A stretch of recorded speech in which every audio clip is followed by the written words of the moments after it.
माननीय सभापति महोदय, मैं इस बिल के बारे में और कुछ बातें आपसे इस ग्रह के माध्यम से आपको बताऊं, इससे पहले मैं माननीय अध्यक्ष जी का इस विभाग के मंत्री के नाते धन्यवाद करना चाहता हूं कि बहुत ही समय की कटोकटी के बीच में भी इस बिल को खास समय देकर हमको अनुमति दिया। इसके लिए मैं अध्यक्ष महोदय का धन्यवाद करना चाहता हूं। यहां से प्रधानमंत्री जी को और मंत्री के तौर पर मुझे हमारे साथियों ने बधाई देने का प्रयास किया, उनका मैं शुक्रगुजार हूं। मगर साथियों, मैं आज इस ऑगस्ट हाउस में खड़े होकर एक किसान के नाते आपके साथ शेयर करना चाहता हूं कि हिंदुस्तान के 8000 किलोमीटर में बसते हुए हमारे मछुआरे भाइये, यहाँ जो भी लोग आप खड़े हैं आज इस बिल को समर्थन करने के लिए, इनको धन्यवाद देंगे, इस ग्रह को धन्यवाद देंगे, संसद को धन्यवाद देंगे। देश के मछुआरे समाज को आज पता लगेगा कि हमारे देश की संसद है वो मछुआरे समाज के बारे में भी सोचती है और हमारे काम के बारे में भी सोचती है। आपने कृष्ण गारू जी ने बताया कि आंध्र प्रदेश का इसमें बहुत ही रुतबा है, मैं उसको बधाई देता हूं और आंध्र के हमारे फिशरमैनों को भी बधाई देता हूं आपके माध्यम से माननीय अध्यक्ष महोदय। मगर आज इस हाउस में आदरणीय श्री सारंगी जी ने, श्री कृष्णा गारू जी ने, आदरणीय मलुक नागर जी ने, हमारे चौधरी साहब ने, राजेश चुड़ासमा जी ने और मनोज तिवारी जी ने हिस्सा लिया। इन सभी सांसदों को मैं बधाई देता हूं, धन्यवाद करता हूं, इसका आभार भी मानता हूं। आदरणीय सभापति महोदय, मैं इस बिल के बारे में बहुत लंबा भाषण देने के पक्ष में नहीं हूं, क्योंकि मुझे पता है कि ये सभी साथियों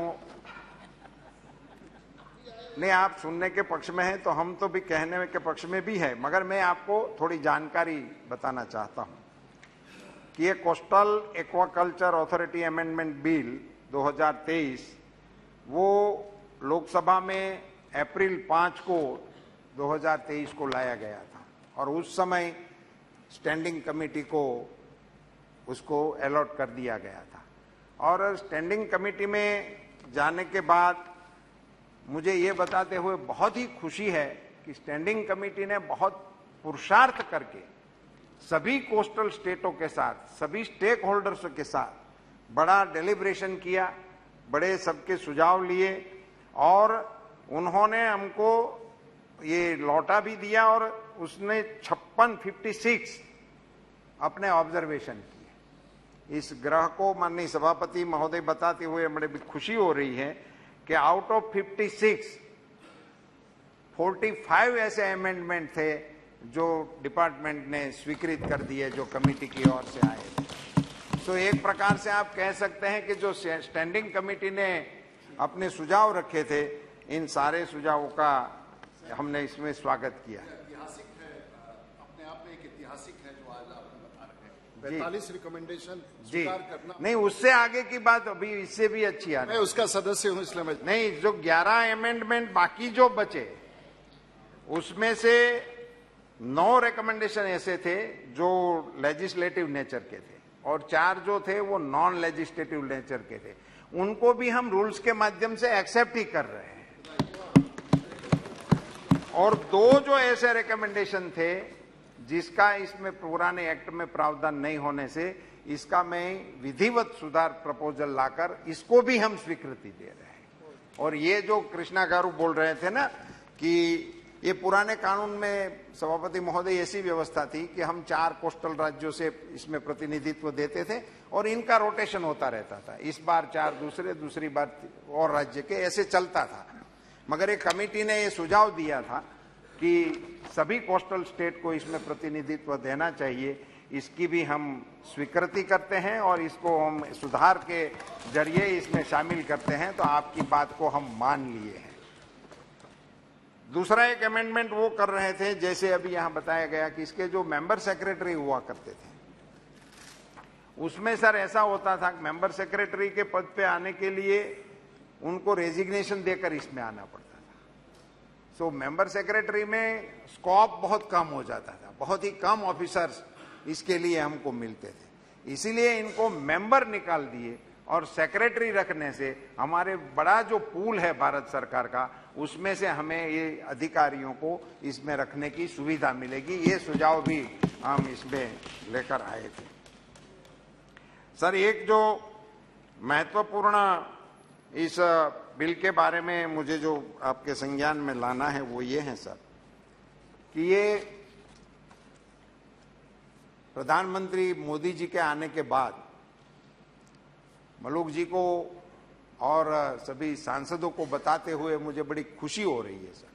आजादी से लेकर 2014 तक ये मत्स्य विभाग के लिए भारत सरकार की ओर से कुल 3,680 करोड़ रुपए का व्यय हुआ। आजादी से लेकर 2014 तक फक्त ओनली 3,680 करोड़ रुपए का खर्चा हुआ।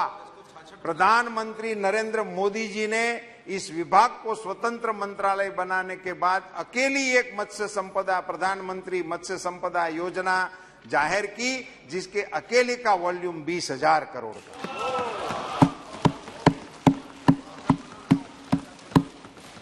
आप बता रहे थे कि इसमें व्यक्तिगत किसानों को इनका बेनिफिट नहीं मिल रहा है। ऐसा है ही नहीं। ये प्रधानमंत्री मत्स्य संपदा योजना के तहत व्यक्तिगत किसानों को इसका बेनिफिट देने का प्रावधान है। आप जिस टेक्नोलॉजी का जिक्र कर रहे हो, शायद वो टेक्नोलॉजी इसकी गाइडलाइन में नहीं होगी, तो हम इसको जरूर इसमें इसका सुधार करके उन टेक्नोलॉजी को भी प्रधानमंत्री मत्स्य संपदा योजना के तहत किसानों को उनका बेनिफिट मिले, उसका प्रावधान जरूर करेंगे। आपकी जानकारी में मैं लाना चाहता हूं कि डीप सी फिशिंग का जो मसला होता था, हमारे ट्रेडिशनल फिशरमैन वहां जा नहीं पाते थे, तो इसके लिए हमने बड़ी बोटें टेक्नोलॉजी के आधार पर बनाकर वो भी इनको देने का प्रयास किया है और वो अभी लॉन्च भी कर दिया। और मुझे ये बताते हुए खुशी है कि सबसे पहले केरल स्टेट ने इनका लाभ लेने का शुरू किया और वहां के फिशरमैनों ने वो काम शुरू कर भी दिया है। साथियों, ये फिशरीज सेक्टर प्रधानमंत्री जी के नेतृत्व में जो 9 साल काम किया, उसके 2-3 फिगर आपके सबके संज्ञान में डालना चाहता हूं। ये 9 साल में इसका जो बढ़ोतरी हुआ, प्रोडक्शन हुआ जो इनका श्रिम्प का खास करके, वो 3.22 लाख टन था 2013-14 में। 3.5 लाख टन ऐसा आप पकड़ सकते हैं, जो अभी बढ़कर 22-23 में 11.84 लाख टन हो गया। और यदि इसको रुपयों में आप उसका फिगर लेंगे तो पता लगेगा, वो 30,000 करोड़ रुपए का उसका वॉल्यूम बनता था 13-14 में, जो आज श्रिम्प झींगा, वो आज 63,000 करोड़ रुपए का वॉल्यूम इसका हो गया। और इनका एक्सपोर्ट, अकेले झींगा का एक्सपोर्ट वो 43,000 करोड़ रुपए का है।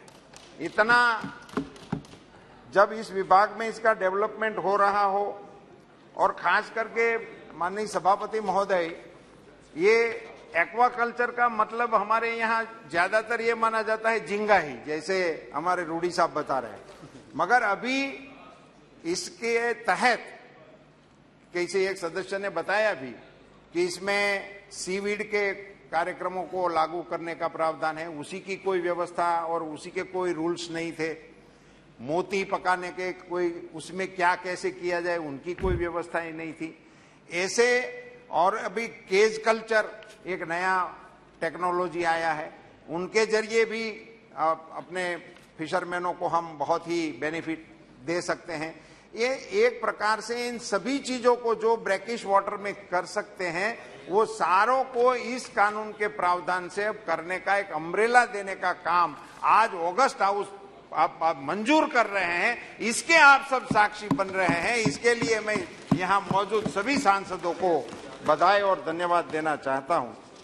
सर, प्रधानमंत्री नरेंद्र मोदी जी ने देश के प्रधानमंत्री बनने के बाद देश के नागरिकों को डीक्रिमिनलाइजेशन ऑफ द एक्ट, जिस कानून के जरिए उनको सजाएं होती थी, उसको निकालने का एक बहुत बड़ा अभियान लिया था।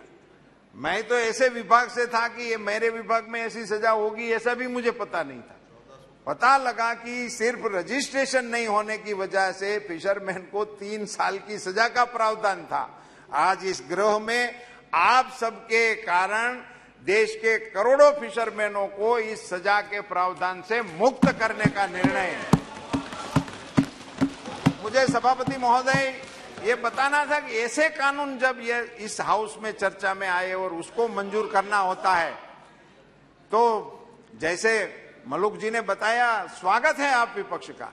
ऐसे कानूनों में सरकार का समर्थन करना चाहिए। मैं सरकार का समर्थन नहीं करना चाहते हो तो देश के मछुआरों का समर्थन करने के लिए भी इधर खड़ा रहना चाहिए। आपको मैसेज देना चाहिए कि संसद गृह में हम बैठे हैं, वो करोड़ों देशवासियों के लिए हमें काम करना चाहिए।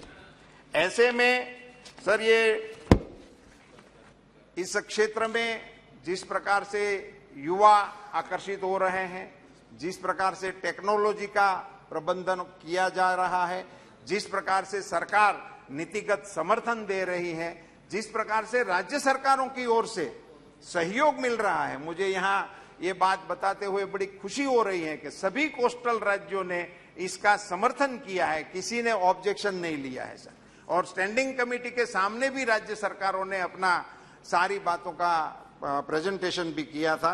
तो इन्हीं शब्दों के साथ सर मैं इस सदन से अनुरोध करता हूं कि आप सब इस बिल को पास करें, और बिल ही पास न करें, देश के करोड़ों फिशरमैनों को भारत सरकार की ओर से, भारत सरकार, ये संसद आपके साथ खड़ी है, ये संदेश देने का काम करे। बहुत बहुत धन्यवाद। Thank you.